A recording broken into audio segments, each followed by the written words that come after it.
picture this a beautiful spring day in 1954. Sun's out, birds are singing. You're hiking through the woods near Boulder, Colorado, just enjoying the scenery. Sounds idyllic. Right. And then as you round a bend, you come across something horrifying. The body of a young woman. Oh, wow. Yeah, it's a grim discovery. She's lying in a shallow gully, face down, partially clothed, and her hands are bound. This is the story of Boulder Jane Doe, and almost 70 years later, her identity and the circumstances of her death are still a complete mystery. It's a case that really captures the imagination, doesn't it?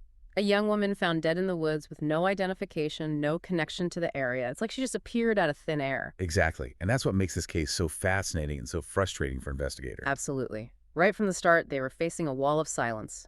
No ID, no witnesses, and very limited forensic tools at their disposal. Welcome to CrimePod Castle's Twisted Crime series. Let's dive into what we do know about this case. The victim was found on April 8, 1954, by a group of hikers in a remote area outside of Boulder. The location itself is quite interesting. It wasn't a well-traveled area, and the fact that her body was found so far off the beaten path suggests that she was either taken there or that the person who killed her knew the area well. And as you mentioned, she had no identification on her. The police estimated she was somewhere between 18 and 25 years old, and they described her as being about 5'4" tall with brown hair and a petite build. They did manage to put together a composite sketch based on her features, and they circulated it widely, hoping that someone would recognize her.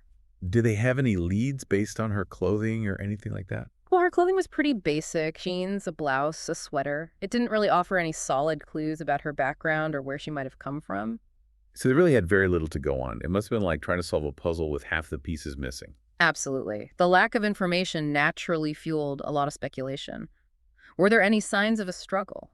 Not really. There was no evidence of a struggle at the scene, which could mean that she was killed somewhere else and then transported to the woods. So it was likely a premeditated crime rather than a random act of violence. That seems to be the most likely scenario. And given the way her hands were bound, it's possible she was abducted and held captive before she was killed. That's a chilling thought. The level of planning involved suggests a personal motive. Perhaps someone who knew her and had a reason to want her silenced. Yeah, that's a possibility. But without knowing who she was, it was impossible for investigators to explore that angle. Right, they had no way of knowing who her friends or enemies were, or if she had any connections to the area. So what were some of the theories that emerged about her identity? Well, one of the early theories was that she might have been a transient or a runaway, perhaps someone passing through town who just disappeared. Given that her body was found near a highway, it's possible she was hitchhiking and ran into the wrong person. That was definitely a concern back then. Hitchhiking was a much more common way to travel, and unfortunately, it also made people more vulnerable to predators. It's a sad reality. And it's a scenario that fits with the transient violence theory, which was a major focus of the investigation early on. Right, transient violence refers to crimes against people who are passing through an area, often strangers with no ties to the community. So in this case, Boulder Jane Doe could have been a hitchhiker, a traveler, or even a migrant worker who was simply passing through Boulder and became the victim of a random act of violence. Exactly. And the fact that she had no identification on her made it even more difficult to track down any potential leads or connect her to any missing persons reports. But investigators didn't just focus on the transient violence theory, did they? There must have been other possibilities they considered. Of course. Another theory was that she might have been a runaway, perhaps a young woman fleeing a difficult situation at home. Her age and the lack of belongings could support that theory. It's possible she left home with just the clothes on her back and ended up in a dangerous situation. It's a heartbreaking thought to imagine a young woman so desperate to escape her circumstances that she puts herself at risk like that. But without knowing her story, it's all just speculation. Right, and that's one of the things that makes this case so frustrating. Even with all the theories and the efforts of investigators, we're still left with more questions than answers. It's like she's a ghost, a whisper in the wind that we can't quite grasp. And the passage of time has only deepened the mystery. So we have the transient violence theory, the runaway theory. But the way she was found, her hands bound, that suggests a more deliberate and personal crime, doesn't it? You're absolutely right. The manner of her death points to a more sinister scenario. It suggests someone who knew her and had a reason to want her silenced. And that's where the investigation really hit a wall, wasn't it? Without knowing who she was, it was impossible to delve into her personal life, her relationships, or any potential motives for someone to harm her. Precisely. They were basically working in the dark, trying to piece together a puzzle without knowing what the picture was supposed to look like. And this was 1954, long before the advancements in forensic science that we have today. Exactly. Back then, they didn't have DNA testing readily available. They relied heavily on fingerprints, eyewitness accounts, and good old-fashioned detective work. So despite their best efforts, the case eventually went cold. Sadly, that's right. The leads dried up, the witnesses offered little help, and with nowhere to identify the victim, the investigation stalled. It's almost as if Boulder Jane Doe vanished as quickly as she appeared, leaving behind a trail of unanswered questions and a mystery that has haunted the community for decades.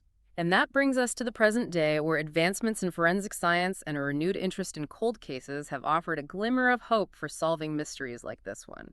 But that, my friend, is a story for another time. It's amazing to think, isn't it? How far we've come in forensic science since 1954. I mean, what was once a cold case, basically forgotten, can now be re-examined with these incredible tools we have. Yeah, it's a total game changer. And it's giving hope to so many families who have been waiting for answers for years, sometimes decades. Exactly. So where do we even begin? I guess the biggest advancement has been in DNA technology, right?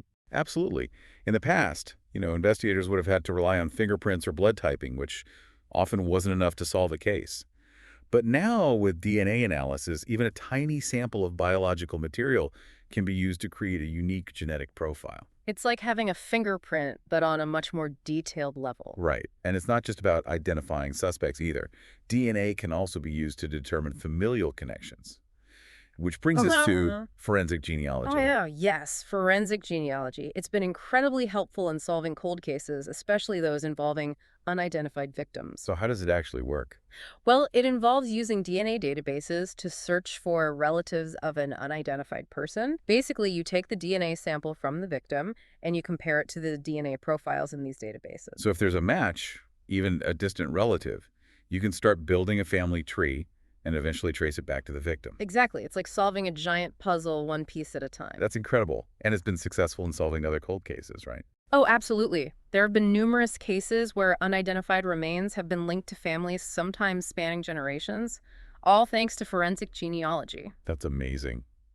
It really does give a voice to the voiceless. It does. And it makes you wonder, doesn't it? If those same advancements could finally shed light on Boulder Jane Doe's identity. Yeah, if her remains are still available and viable for DNA testing, it could be a game changer. Imagine finally being able to give her back her name, to learn about her life, her family, her story, and then to use that information to track down anyone who might have been connected to her disappearance or murder.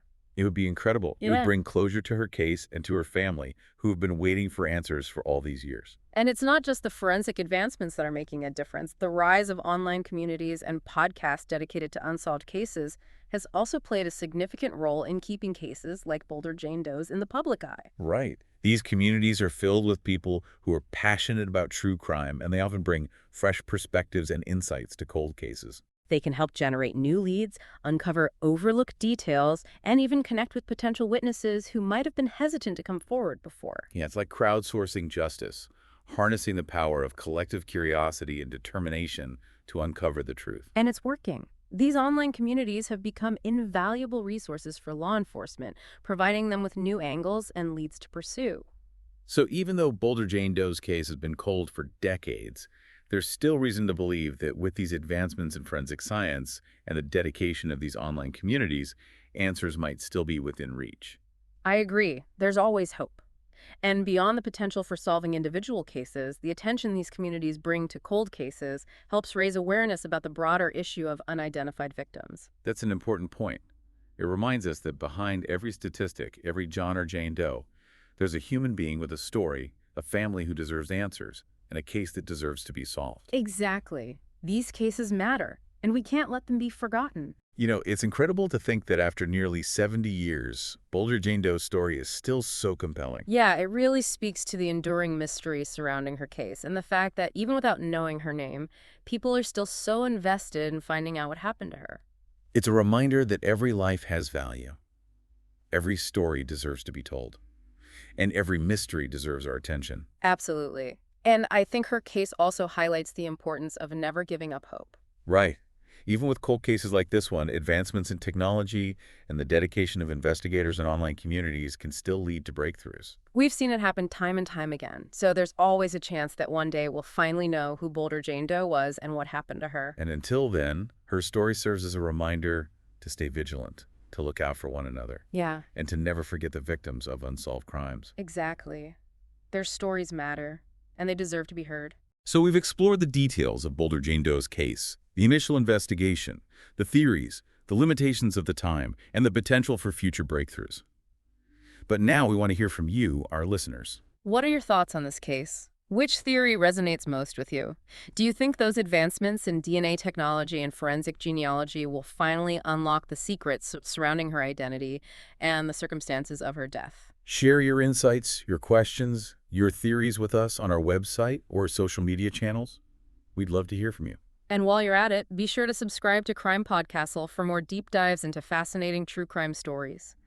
We explore a wide range of cases, each one offering a unique glimpse into the complexities of human behavior, the intricacies of criminal investigations, and the enduring search for truth and justice. If you're looking for even more content, check out our YouTube channel for bonus material related to our cases, including photos, maps, and expert interviews. It's a great way to delve even deeper into the world of true crime and connect with a community of fellow enthusiasts who share your passion for unraveling mysteries. So until next time, stay curious, stay safe, and as always, stay vigilant.